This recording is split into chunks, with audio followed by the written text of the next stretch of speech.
Well, welcome everybody. On behalf of the North American Spinal Cord Injury Consortium, I'd like to welcome all of you to our quarterly webinar, which we like to call our SCI Connections.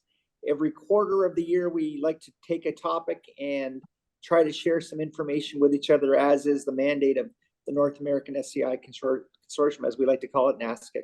I'm Barry Monroe. I'm your treasurer for NASCIC, and here to be your host today, and wanted to say welcome to everybody. And just as a matter of housekeeping, please have your pieces muted, your devices muted throughout the presentation. There will be lots of time available for Q&A at the end.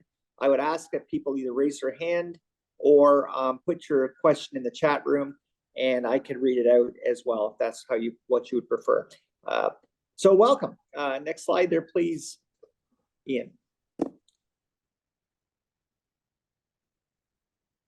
Today's topic, so here's the agenda for today, and it's, as you may be well aware of, it's called Bowels and Beyond, Exploring Options for Bowel Management in the SCI Community. And I think it's long overdue that we had this one.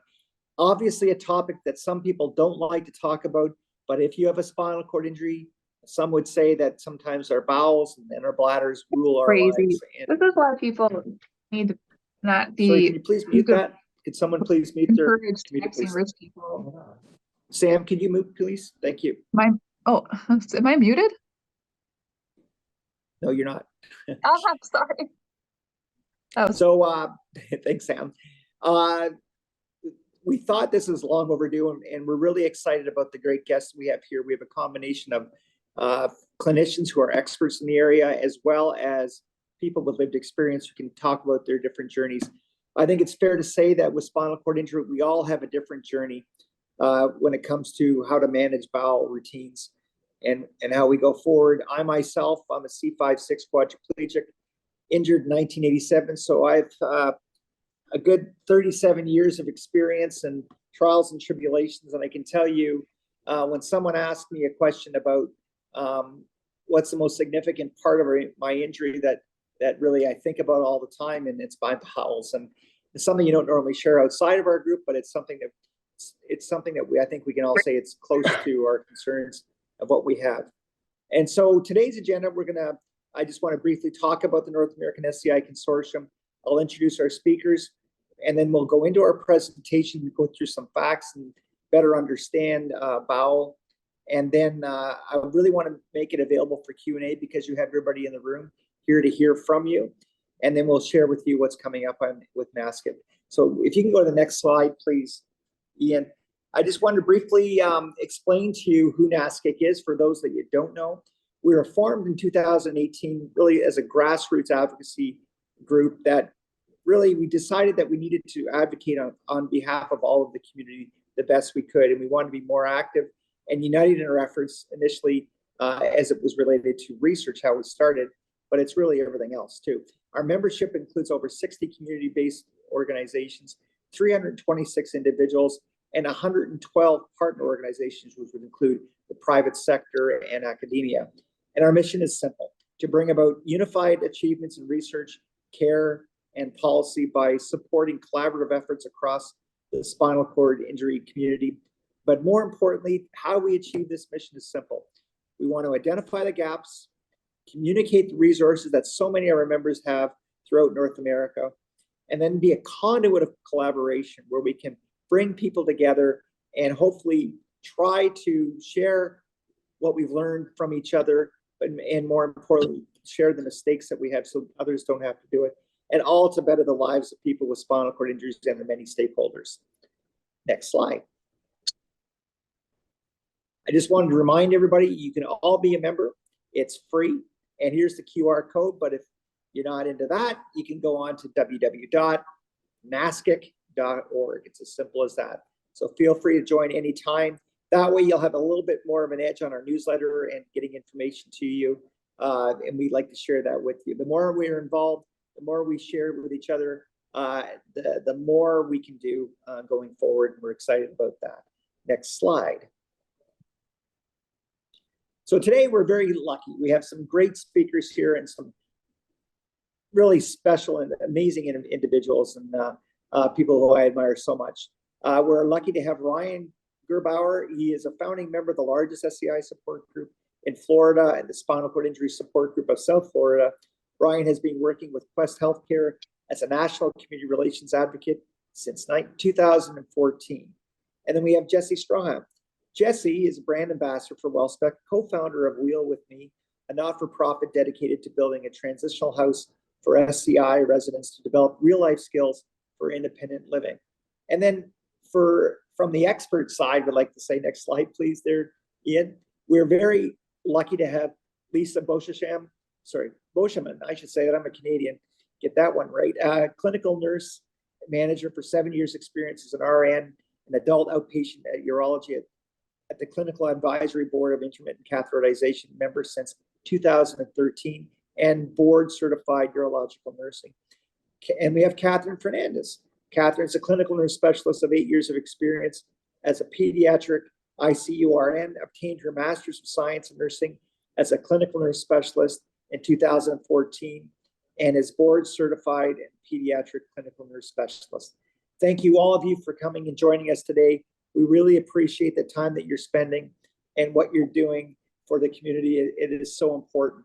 I just wanted to talk a little bit about when it comes to bowel and bowel management. I spoke earlier about this.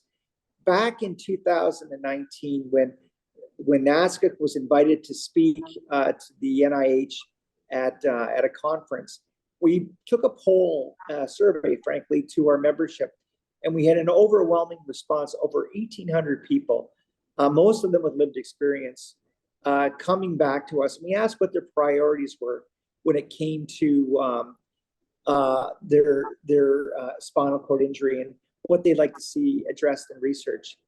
Number 1 and 2 was bowel and bladder.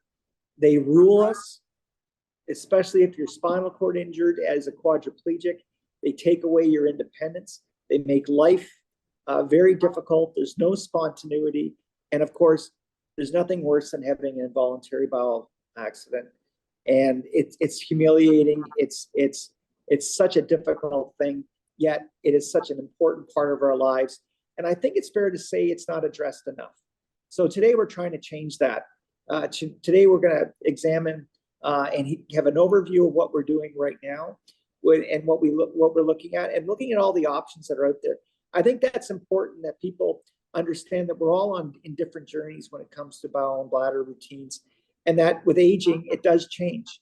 I can say that from experience, that things that I did in the first and second year of my injury are different than what they are 37, 35, 36 years later. So we wanted to share that with you, and hopefully by sharing our experience and really understanding why these things happen, it was the way we can really move forward and make our lives better. So now it's time for me to shut up.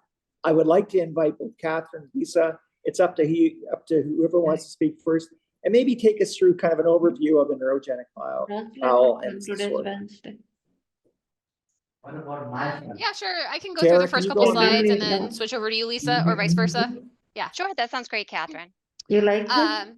So neurogenic Okay. bowel Tara disorder, come every and I think there's somebody. Excuse we me, can can all. I just ask everybody to mute, please? Tara, can you mute, please? Thank you. Sorry, guys. Go ahead. Sorry.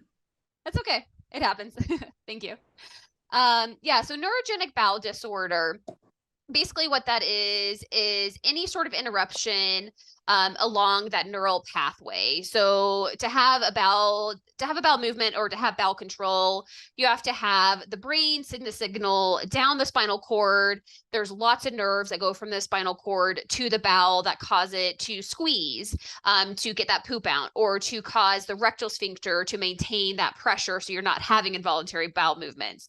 So when there's any sort of injury or disconnect from a spinal cord injury, from spinal surgeries, from multiple sclerosis, lots of different things that can cause issues within that spinal cord that would interrupt those signals and can cause bowel dysfunction. So that would be called neurogenic bowel disorder. You can go on to the next slide. And so there tends to be two main categories of problems. And a lot of times these can people can go between these two symptoms. So constipation, which would just be infrequent, irregular bowel movements.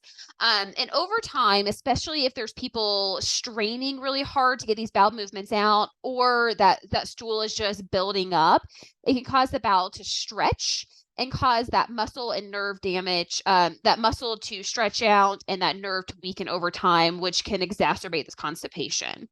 On the other side, there's fecal incontinence. So when you have involuntary release of stool, and again, some people will kind of go between these two, or you're taking medications to treat constipation that lead to an increase in fecal incontinence.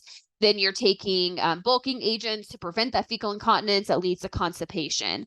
So it can just be this like back and forth of symptoms that can, just as Barry was saying, and you guys all know, that can have a huge impact on your life. And so I'll pass it back to Lisa, and she'll talk about the next couple of slides here. Perfect. Thanks, Catherine. So let's talk a bit about bladder and bowel interaction, because we know that they go hand in hand. If there are issues with urinary retention and the bladder is overdistended, that can put pressure on the bowel and cause constipation. And it can also lead to urinary tract infections as well. So if that rectum is full of stool and there's a higher risk of stool or fecal incontinence, there is a higher risk of urinary tract infections. So let's take a look at the mechanical interactions here. So the bladder and the bowel are very close in proximity.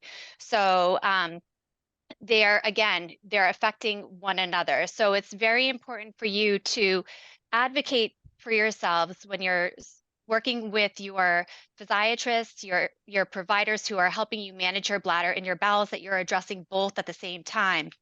As Barry mentioned, these are topics that we often don't want to necessarily talk about, but they're really important because they significantly impact your quality of life. We can move on to the next slide. So we have some statistics here. So up to 64% of people with spinal cord injuries experience a lack of bladder and bowel functioning. 66% of people with MS are affected. And then over to the far right, we have, that would be spina bifida. So looks like the font got a little distorted here, but over to the left, 95% of people who have spina bifida have bladder and bowel dysfunction. We can move on to the next slide. Barry, would you like me to start talking about transanal irrigation as a bowel management therapy, or would you like to hold off a bit? Let's go down to the pyramid next, and then we can come back to that. That would be great. Sure. Okay. So when it comes to bowel management, everyone can be at a different place. It is highly individualized, and what works for one person may not necessarily work for another. So starting with more conservative bowel management therapies is very common, and sometimes these work really well, and people will stick with them for a long time until they don't work anymore. So more conservative bowel management would include things like dietary changes, increasing your water intake, laxatives and constipation medications, maybe fleet enemas, and then you kind of progressively work your way upward to something that may be a little bit more aggressive, such as digital stimulation, which is very common, suppositories, biofeedback, that is a therapy with physical therapy. And then we have transanal irrigation, which we'll talk a little bit about later. But transanal irrigation is similar to a high volume enema using a pressurized system, which there's more water that is used with transanal irrigation, so it goes a bit higher in the colon. And then we move on to sacral nerve stimulation and antegrade colonic irrigation. We have some images here that illustrate the ACE procedure is over to the right-hand side, And then we have illustrations of what an ileostomy and a colostomy look like as well. So if one bowel management intervention isn't effective, we have many options. And it's important to note that we don't necessarily have to start on one tier and then work our way in sequence. So we may want to go, skip level 1 or, start with transanal irrigation. We can move to the next slide. And this is another illustration that we have that illustrates the cycle of bowel management. So these are care options for the management of neurogenic bowel dysfunction. So you can see that with the font size, it reflects the frequency of the options being used. So for the color green, for the green is the more conservative bowel management measures, and then we have orange, which is minimally invasive, and then the red is more invasive or aggressive. So we have these two different illustrations to show you the different types of bowel management. And literature is moving a little bit more towards kind of the circular one. I think the pyramid's still great just to kind of show the more conservative and progressive up to, more invasive options. But the circular one's great too, just to kind of show that it's not always a stepwise, like Lisa was saying. People may be on transital irrigation and may still need to have those diet and fluid changes, or may still need a little bit of digital stimulation. So it kind of shows more of that circular approach, which people may take in reality. Well, thank you for that. That was a great overview. And somebody that's obviously with a neurogenic bowel, I keep looking at where do I fit in, and I think a lot of people that are watching and listening right now are thinking the same way, and more so, where will I be going? I guess is what's in the store for us going forward.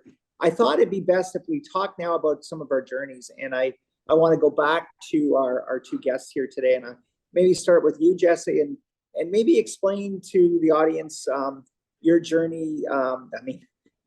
Only we can talk like this. Nobody else outside would understand. Let's talk about your bowel routine and how you got to where you got to. I can't believe we can do this, but times have changed. Please, and thank you so much for sharing. Absolutely. Thank you guys for having me and just being willing to listen. So I'm a T4 complete paraplegic. I have been injured for 9 years. One of the biggest things that has an impact on my bowels is my diet.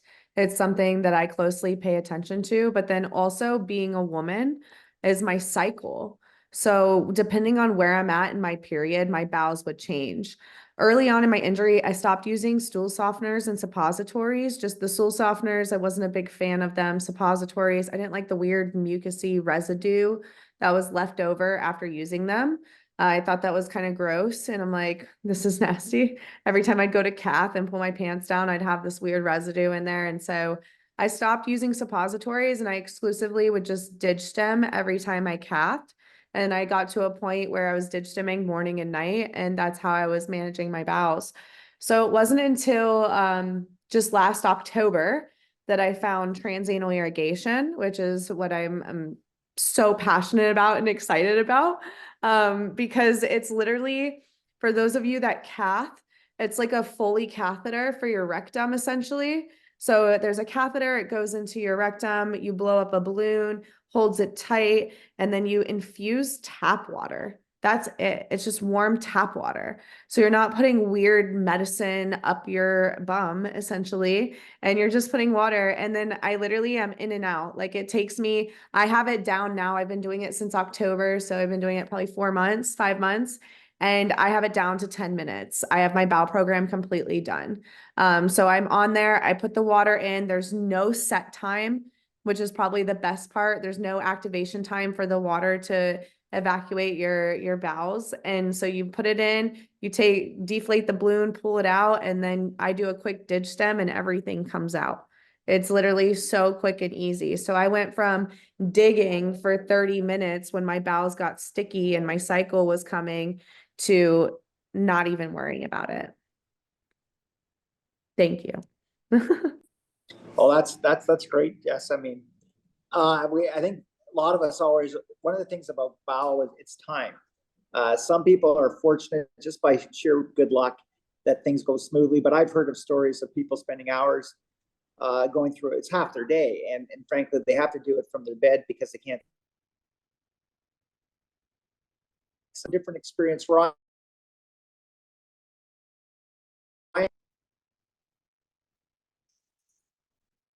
Breaking up a little bit for us, Barry. Okay, I'm gonna. Oh, there we go. Okay. Maybe Ryan, you can start, and I'll hop in a sec. Greetings, everyone. Yes, I'm a C3-4 complete quadriplegic. I sustained my injury 29 years ago at the age of 16. Just thought I was a teenager, and didn't think that leaping out of a tree into a canal would provide me with a cervical spinal cord injury. But in 29 years, I've learned. I continue learning every day. In that journey of the rehab, I was introduced to a bowel program. Mentally, I thought spinal cord injury was just the loss of movement, but didn't realize that you got the secondary, which is a big conversation today, which is the bowel, the bladder, and I'm in that range of that C1, T6. So I experience autonomic dysplexia, which means any type of stimulus that is to my body. It could be cold air, it could be pressure, it could be full catheter bag being needed to be emptied, or constipation. All these or urinary tract could cause sweating or headache symptoms. So when I was put on a bowel program while I was inpatient, I was using a mini enema. Did the mini enema every other evening during shower night. I continued with that for the full 3 months of physical therapy and occupational therapy, and while I was there at rehab. And once I was discharged, I changed the mornings, personal preference, because I wanted to be able to hang out with the friends and being able to not have to rush home to do a bowel program in the evening. And about 5 years post-discharge, reintegrated into community, I found out that the mini enema TheraVac was no longer available. So it put me in a position to figure out what can I use now. While using that TheraVac, I was getting sweating symptoms. So being that I had to find another agent, we started using full volume fleets over-the-counter enema. Produced results, took longer than the mini enema did. Got sweating symptoms. But using a long period of time, it was causing a lot more dehydration, especially being here in humid Florida. So weeks down the road, started to investigate what were other options. And we're talking 1995 when I was first injured. So now looking for other agents in 2000, and now being part of a support group and learning more information, it was trial. So we started using a suppository, and suppositories took way longer than the fleets, as well as the mini enema. Produced results, sweating, and as Jesse stated, it would be hours later, even sometimes early next morning while laying in bed, I would have some type of mucosal discharge or an accident. And it was just not something that was normal to me when I was in the rehab setting, especially the first 5 years when I was at home. I was in college, attending a course, had a suppository early one morning, drinking my cup of coffee in the afternoon, had an accident in middle class, was totally humiliated. I was embarrassed. I don't know if anyone knew what was going on, heard, smelled, but I knew something had changed. Thankfully, I met a quadriplegic on campus earlier that semester. He had told me about enemies in the enema, and went on the internet and chose samples as the enemies plus. And from that point, I've used enemies plus every other morning for the last now 23 years. And what I don't get are the accents. I don't have any drippage, and I certainly don't have those sweating symptoms as I did anymore, because what I thought was a plus was a quicker, faster product was actually plus, meaning the 20 milligrams of benzocaine, which eliminates those sweating and headache symptoms for us that experience the autonomic dysreflexia.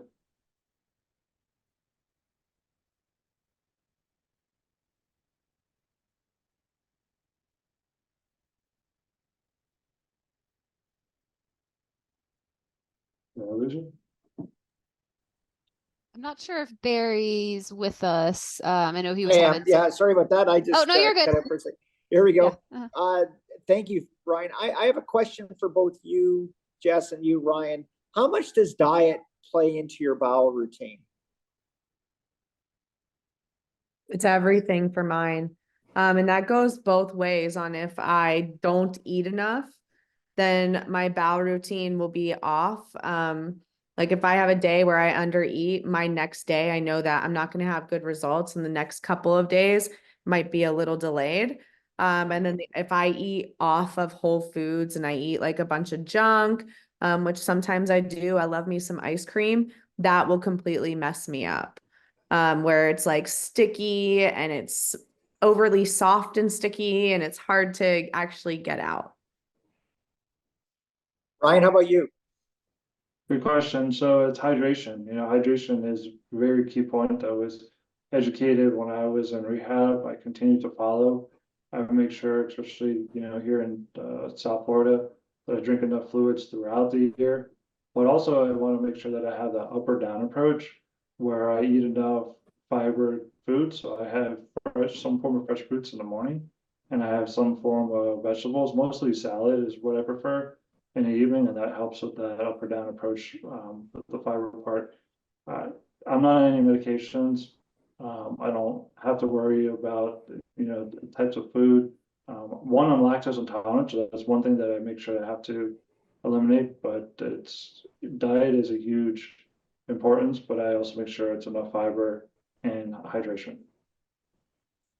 Thanks. We had a question come in. Do either of you take probiotics as a question? No, I don't. I use a low temperature processed greens supplement with the probiotics and digestive enzymes. I'm just not consistent in getting 2 to 3 1-cup servings of those a day. And ideally for your gut health, you'd like to take those every day. And so because I don't do it, I supplement. And I have had some questions in the past about, people being worried with using transanal irrigation. Does that decrease the good bacteria because you're flushing it out? And there's a couple studies out there. They weren't in spinal cord injury patients. I think one was MS, and I forget the other population. But they actually showed an increase in the microbiome and the gut with transanal irrigation because it's promoting those good bowel movements. So instead of having that fecal load or that poop just like sitting in the colon for a long time, and that can put pressure on the colon to reduce the blood flow with it. But by having good bowel movements, which transanal irrigation promotes, it actually improved the gut microbiome. One of the things I run into, and I'll ask you too, is UTIs. We have them, and over the years, and I know I try to avoid antibiotics, but I have to take them when I have to take them, and I'm and then I realized it can disrupt my bowel routine. It can go either way, and that's where I do actually think of trying to take prebiotics that go with it to get the gut back in shape, so to speak. Have either one of you run into issues when you're taking antibiotics and how it affects your bowel routine? Ryan? Sure, yes, absolutely. When you hear antibiotics, 29 years, you're always like, oh man, not those again. But in the case that I have to take them, which I do have UTIs here and there throughout the year, one of the things that I've done is I bulk up a little bit more on the grains, like the wheats, potato chips, bread. I try to bulk up a little bit more and not have a lot of fiber, especially like apples. And more of the bulking agent helps in helping me not have those diarrhea spells, so to speak. But one thing I try to do is just be proactive and not have any type of UTI so I don't get on antibiotics. But we all try our best to do it. But when those times come, I have to change my routine just a little bit so I can prevent myself. How about you, Jess? I switched to the same company that makes the transanal irrigation. They also make a catheter for intermittent cathetering. I switched that catheter in 2017, It has a special surface technology that helps smooth insertion, smooth withdrawal. A lot of times for intermittent catheter users, UTI is caused upon withdrawal because it causes microtrauma tears to your urethral environment, allowing bacteria to get in, ultimately creating UTI. So I've had 4 UTIs since switching to that catheter, from Foley's and from like dehydration. So back to Ryan's earlier point about staying hydrated, that's not only good for your bowels, that's also good for managing UTIs. And when you begin hydrating, like I drink 100 to 120 ounces of water a day. And to get to that point, there was a period where I kind of peed myself a little more. And I had this little transition while my body adjusted to being more hydrated. So if you are trying to be more hydrated, just know there might be a transition period with your neurogenic bladder where it's like, holy crap, I'm just spasming constantly and you're peeing yourself a lot. That did clear up for me in about 3 weeks. Okay, thank you. One of the questions coming from our group is, can we talk about Imodium and the effects it has on the colon? If the bowel is loose, is this a good option or not? And I'm throwing it out to our experts as well here. Well, I don't I don't work closely enough with like prescribing over the counter medications for patients to really be able to speak too much on that, other than just like a high level, you know, with it working with to temporary improve diarrhea. But I'm just not up, unfortunately, on the long-term benefits or issues with that. Thanks, Lisa. And frankly, it's different for everybody. It is so hard to take. We are like, as they say, every spinal cord injury is like a fingerprint. It's very different. And some of the great ideas I've heard over the years just didn't work for me. And yet other things I've heard have worked amazingly. So it really is a tough one to call. And I know I could put you guys on the spot a little bit, but It's okay. I guess really, and I understand with the transcontain, with the transanal irrigation laxatives isn't such a big deal. Maybe I'm wrong on that, but tell me a little bit about and that. Looking to, I guess, Jess and Ryan, what's your laxative regimen like?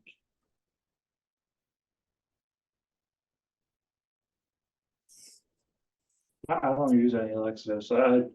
No irritants at all. Just the mini enema enemies plus. That's all I use every other morning. I am on the same page as Ryan. No laxatives, all diet. The only thing I do use is that gut health supplement, which I'll drop a link in the chat to the one that I use. But no, I don't mess with laxatives or hardening agents like Imodium. That's not a good cycle to control your, in my opinion, to control your bowel program with. It's not a reliable cycle.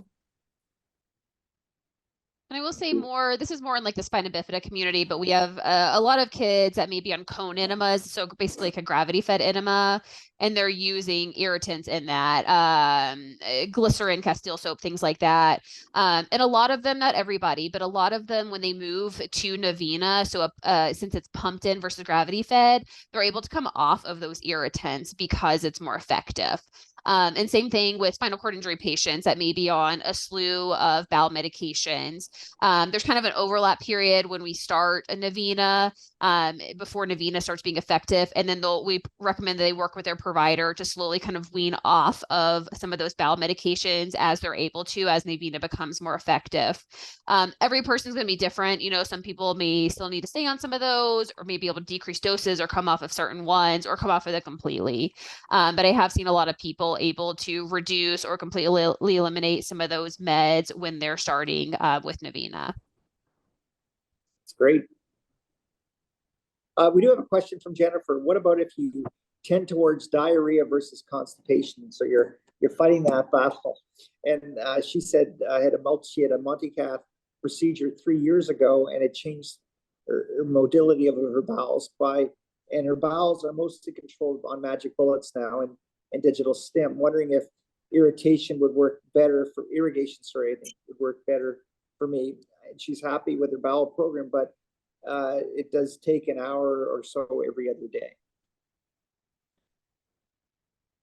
So there's someone like, go ahead. Sorry.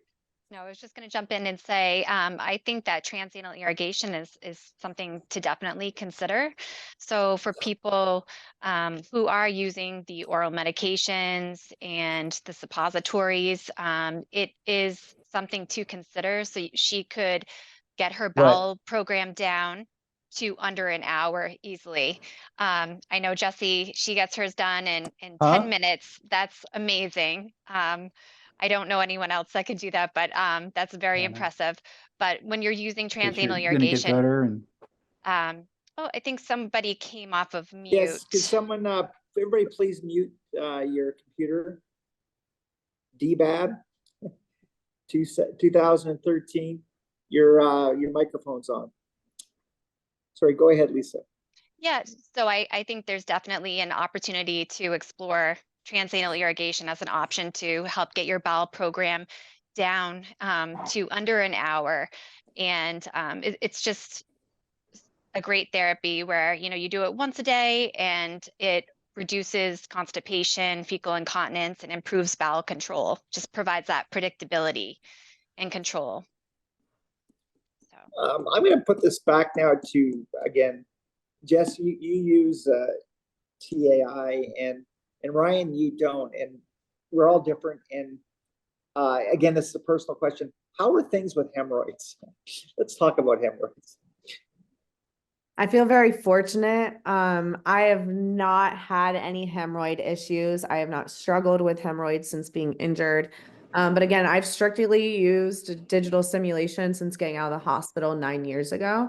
I use a lot of lube. I'm like very paranoid of that. I have a roommate who's also a wheelchair user, and that's something that she struggles with greatly. And like a lot of my para friends, it seems like 10 years plus post to end up dealing with that. But I feel fortunate that I haven't. But yeah, thank you. Ryan? No, thankfully, I don't have hemorrhoids. Due to my level of injury, I'm not using the Enemies Plus independently. So I have a skilled nurse, so she would at least say something to me if that were the case. So I have not experienced that. I do know that for others that have changed from irritant bisphidol type of agents to more of like a osmotic natural water type of mini enema that has helped prevent the which will call it the hemorrhoids as well as with the constipation situation. And you know, I mean, I can speak from experience too with hemorrhoids. It's sort of this combination of things get worse, you know, and if you go down the hemorrhoid journey, the hemorrhoid would cause almost a sense of stimulation, which could cause both, you know, obviously there's bleeding and potentially more discharge, which is like having an involuntary. And then your hemorrhoids get more irritated. It just goes on and on and on until you figure out a way of getting it corrected. And I think understand now, again, I'm not asking you as experts, ladies, but I'm just, my understanding is with prolapses, the longer you're sitting up on a commode, the more likely you're to have the prolapses. If that's correct. Is that correct? Correct. If you're sitting on a toilet first, if your bowel program takes a really long time and you're sitting on a toilet, because then your bottom's kind of pushed into the toilet bowl, and that puts pressure on that area, and that venous congestion in that area can increase the risk of hemorrhoids. If you are able to push and you're straining a lot, that can cause it. And also, even anybody that's even using like Navina, I recommend making sure their feet are in a good position. So getting like a squatty potty. So even if you're on the toilet for 30, 45 minutes to use Navina, making sure that you're in a good ergonomic position there. If you're able to like use a squatty potty or something to be in a better position, so you're not having all that pressure as you're sitting on the toilet. But yeah, definitely straining long time on the toilet can really increase that risk. Understood. Well, I'm opening it up, folks. You are sending in your chat questions, but if anybody has a question they want to ask outright now, please put your hand up and you can unmute and ask away. Just give everybody a chance to reach out.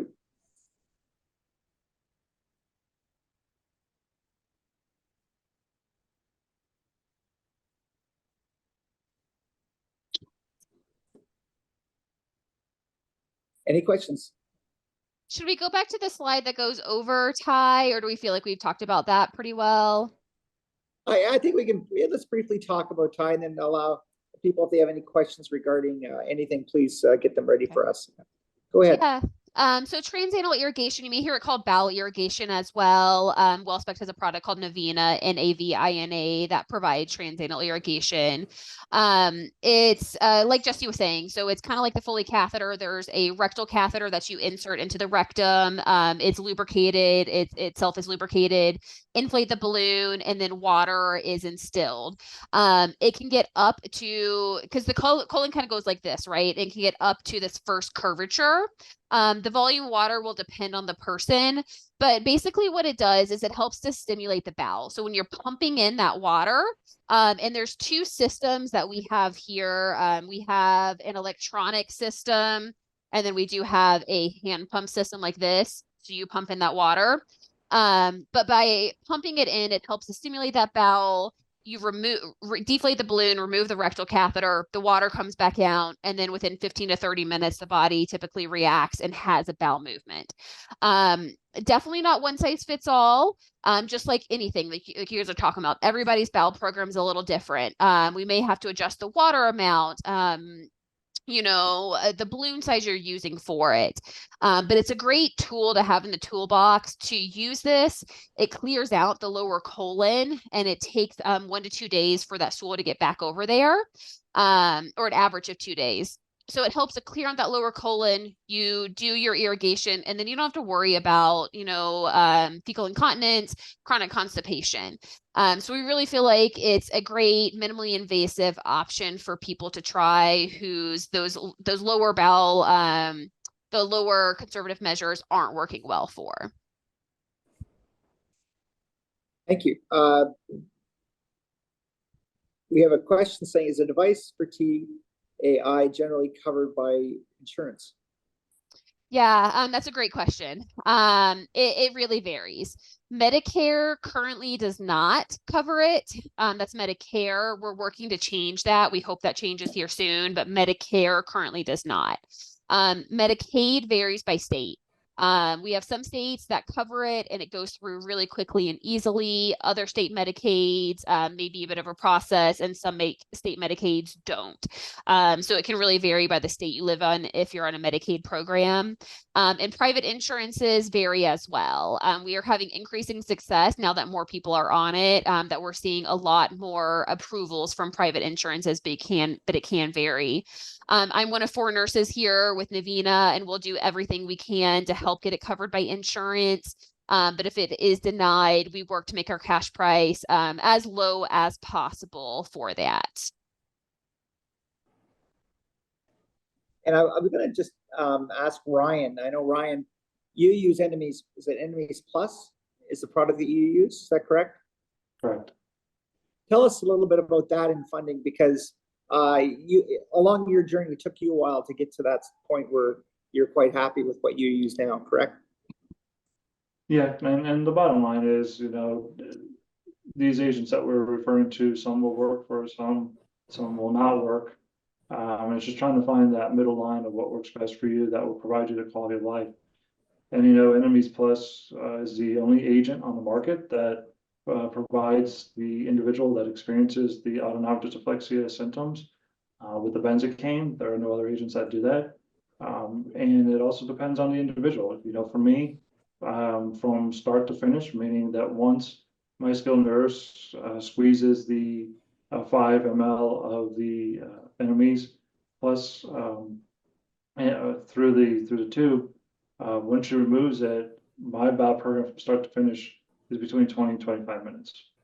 And others, it will be 2 to 15 minutes. It just depends on the individual.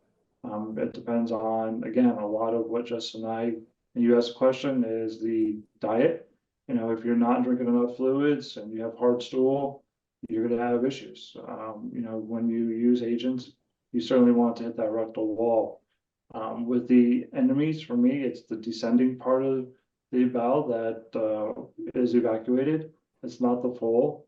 And also with the enemies plus, you know, these are not irritant products that are being used, and they're FDA approved active ingredients that are being used. And again, for those that it works, provides quality of life.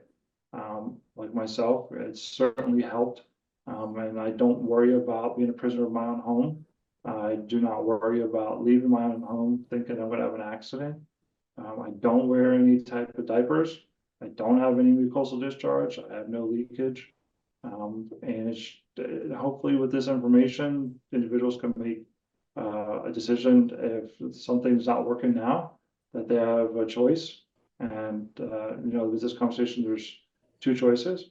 And if they're you know, not having much of an issue, then you know, if it's working, consider to continue doing what you're doing. Thank you, Ryan. Marion has a question. You can unmute Marion. Well, it's a bit of a mixed bag because I have had some attempts with transanal irrigation over the years of 37 years of paralysis. And I'm presuming that the catheter that you put in has a balloon or something that holds it in for a bit. I have to say that about out of 30 attempts, 15 of them on my first trial run popped inside. So I don't know what was going wrong there. It was off-putting and rather, you know, unsettling, to say the least. So I left it for probably another 10 years before I tried again. And it again, I can't have been under the best instruction, but I'm sensing that there may have been I wasn't complementing it with, you know, hydration as you've been saying, because it actually felt as if something I was actually pushing or impacting, because you know, it must have been, you know, that there was constipation there, and it felt like it was not, it wasn't going in the right direction. So you know, it has to be an integral part of one's routine. I'm you know, At first, when Yeah. when I first started using it, I had an issue where my rectum was trying to spasm it out almost, push it out. So I would have to hold it in, where now my body's adjusted to that sensation. But you're right, it does feel like it's going the wrong way because you're filling that rectum in the lower intestine where it should be coming out. So it does feel that way. But the only thing with the balloon popping that I mean that I could think of is that maybe it got pumped too big, which is the cool thing about WellSpec. They have the one I use, it's a digital unit. So you can't overinflate the balloon or overinfuse the water, because you lock the settings on how much it actually blows up. Whereas with the hand pump, you don't have that same control. And so that's kind of the benefit of having a digital unit over the other. Catherine, Lisa, do you have additions as well? Yeah, I can jump in. So there can be multiple causes for the balloon to pop on the rectal catheter balloon. Not quite sure what system you're using, but constipation can be one cause. So if the pressure is too high in the rectum, it can cause the balloon to pop.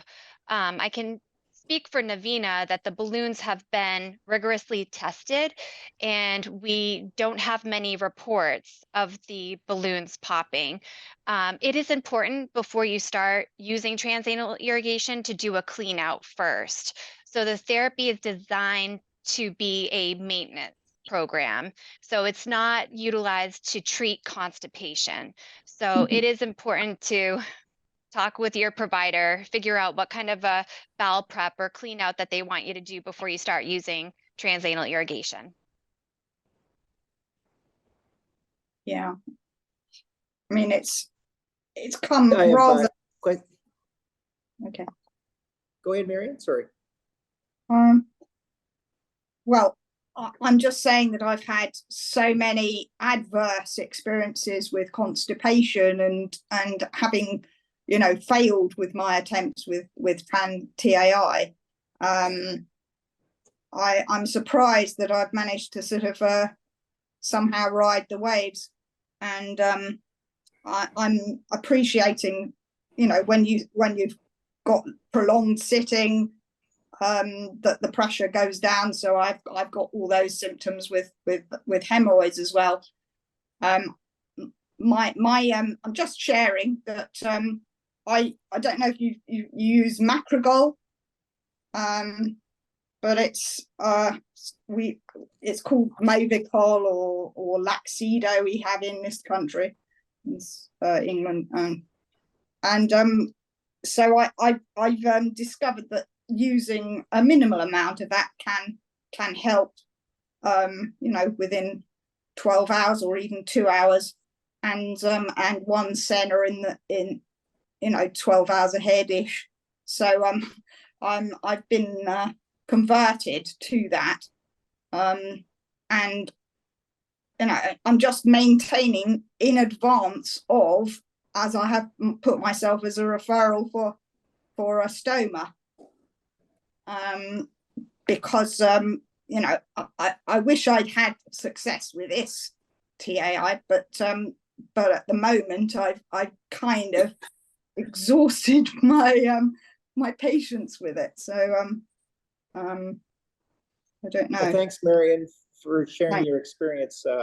And as you hear, there's where Marion is on the pyramid to keep moving around. I did want to go back to what Catherine said earlier. Having another tool in the toolkit is really what we're talking about today. And I just want to now move over. We have another question from Jared Kerr, who is actually the Vice President of NASCIC. Jared, go ahead. Thanks, Barry. Great presentation, everyone. Thank you. Very informative. I know we're getting up to close to the top of the hour. I had 2 questions. Just to get more specific on the funding, are we talking like a couple of dollars a pop? Are we talking $10? Are we talking $100? Just to kind of give us a baseline if insurance is covering it or if we're paying out of pocket. So that's the first question. And the second one, has massage helped anyone at all? Whether that's getting a massage on a regular basis, or if there's any studies done on like actually massaging while attempting to have a bowel movement. And I've heard different stories. It depends on how you massage and where you massage, whether it's going to be effective. So those are my 2 questions. Thanks. Real quick, so enemies plus, they're both the same cost. They are not covered by Medicare. They are, depending on state, covered by Medicaid. They are on the FSS for the VA, so the VA covers it. When it comes to over-the-counter, you can go to CVS. Under CVS label, they're available for about a box of 5 is about $15.99.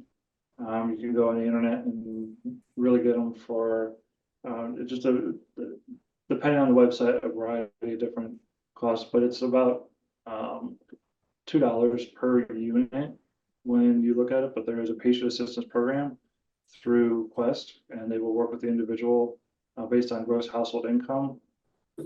And in regards to the massage, I've never had any type of massage except for the shoulders.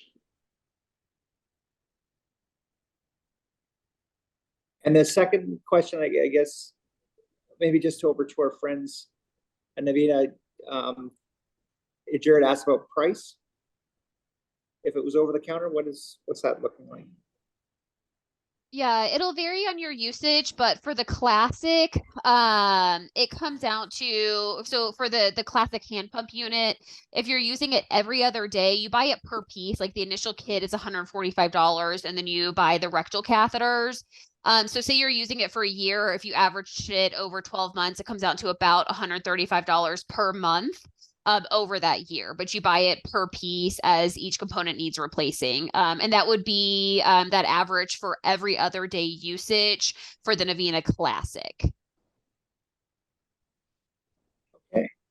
I'm going to close with one last question coming from Carl for, we discussed constipation, but does anyone have insight into whether the constipation is a slow transit problem versus an erectile dysfunction problem? Who wants to take that one? Yeah, and this can really vary on the person. I'll just speak real quick, and then you guys, if you have experience personally, it could really depend on the person and the level of injury as to whether, yeah, it's that slow transit, or we have some people with spastic bowel. It can really depend on that individual person.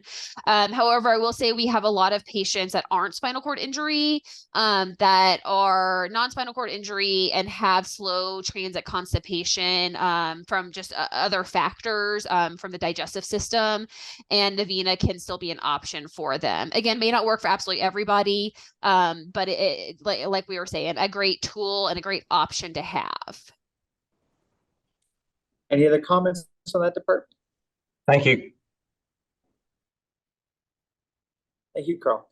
All right, we're knocking on 4 o'clock right now, everybody. Like that, things went by quickly there, and I just thought I just wanted to thank everybody. Maybe Ian, if you can just pull up the slide there, we'll go over the back slides. We will send this. Anybody that participated today, you will get a link to do a rewatch of the program, but you'll also have the contact information from everybody that was a guest here today. So you guys can reach out to our friends at QuestCare or WellSpec and the individuals talking. If you guys are okay with that, Jess and Ryan, in your capacity, if you want us to share your email, we will, so they get to know who you are, and I know you guys are there to help others learn about things. So here's an example. So this will also be provided. You can see there's the WellSpec information. Again, we'll spend other options out there as well for others. And if you just go to the next slide there, Ian, I just wanted to let you all know that currently right now, one of the big projects that NASCIC is working on is the SCI Powered Network Survey. We're trying to get a better understanding of health information and the sources people use and how they value and identify these gaps. In a nutshell, we all know that there's a lot of information out there, and the question is, what's the right information, getting it right, and more importantly, how do we organize that information and do that for our community so it's easy to find and easy to access? That's what we're trying to do. And if you please take a look at this, you can go on our website as well, but here's the QR code for the survey. You download the survey, you get a chance to get a gift card for doing such, but it would really make a difference if you can participate in the survey. The more information we get from our community, the better we can distill it, bring it back, and make some change that's for the positive, and that's what we're trying to do. So I just wanted to say, on behalf of the NASCIC officers and executive council, I wanted to thank everybody for participating today. A special thanks out to our ambassadors, our people that have shared their personal experience, which is not an easy thing to do, but I commend you for doing that. Ryan and Jess, I think you guys are doing a great job, and thank you so much on behalf of the community for sharing your journey, because that really makes a difference for others who are trying to figure out their way, and that's what we're doing. And again, Lisa and Catherine, thank you for providing the overview and expertise. You're fantastic. You guys are great, and to WellSpec for sponsoring the NASCIC group and helping us bring this webinar together. All of you, we do this as a team, and the questions from the audience and your participation do make a difference, and keep them coming. You have access, you know how to get a hold of us at NASCIC. You had the website, and at any time, if there's any interest in getting more involved, or if anything, become a member and take this survey, all is good. Our next webinar will be in June. And we will be discussing, by the sounds of it, what we're looking at is as an update on our SCI research advocacy course and what's new and how we're moving forward with some changes to make it even better. And after we've listened to you as a community, that's what we do at NASCIC. We walk the walk, so to speak. Not really, but what we do is we listen to what you say, and then when we take that information and we make the changes necessary if we have to. That's what we do. You know, they always say that democracy is like probably the most inefficient form of government, but frankly, it's the only way we operate here. We listen to you as members, and we're so thankful for your involvement. Thanks for showing up today, and you will see a clean copy of this this webinar archived, and you'll get an email that'll be sent back to you, and feel free to share it with anybody you want or watch over. And again, any questions to our presenters today, just bring them back to us and we'll get that out to them. Thank you so much. Have a great day, everybody. Take care. Thank you all. Hi, thank you.